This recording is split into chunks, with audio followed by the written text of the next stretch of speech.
আজকে রাতে বাড়ি ফিরতে অনেকটাই দেরি হয়ে গেছিল আর খিদেও পেয়ে গেছিল প্রচণ্ড। তাই তখন আর রুটি তরকারি আলাদা আলাদা করে বানিয়ে খাওয়ার মতন সময় ছিল না।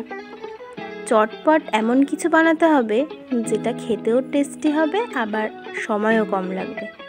তাই ভাবলাম আলুর পরোটা বানিয়ে নিই, তাহলে আর আলাদা করে তরকারি বানাতে হবে না।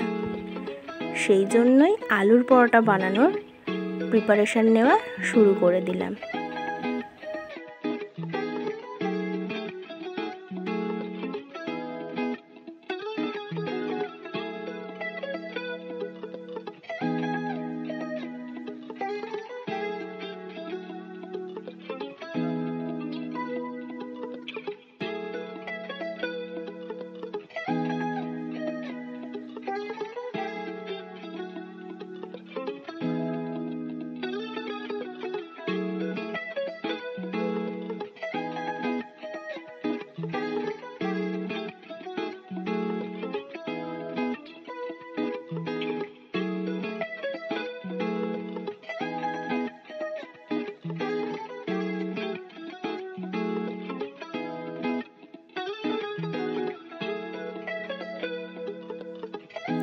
আলুর স্টাফিংটা বানাতে বানাতে হঠাৎ মনে পড়লো ফ্রিজে একটু চিজ আছে, তাই ভাবলাম আলুর সাথে একটু চিজও গ্রেট করে দিই, তাহলে পরোটাটা খেতে আর একটু বেশি টেস্টি হবে।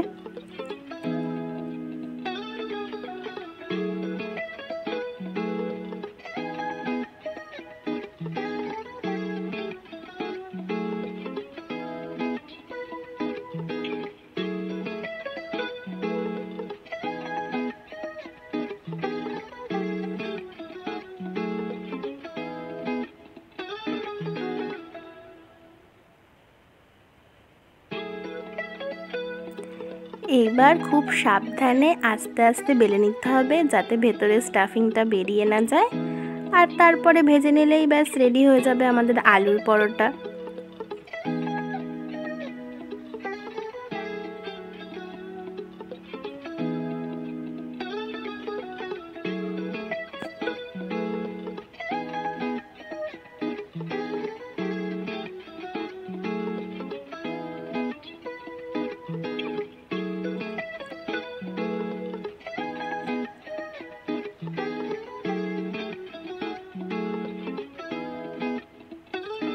পরোটা ভাজা রেডি হয়ে গেছে, এবার মাকে টেস্ট করিয়ে দেখি কেমন হয়েছে খেতে।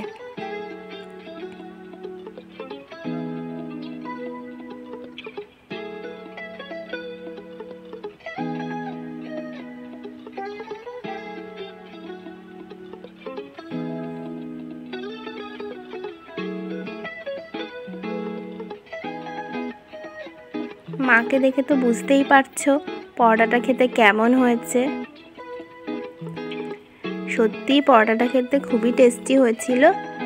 তোমরাও একবার আলুর পরোটাতে চিজ দিয়ে খেয়ে ট্রাই করে দেখো।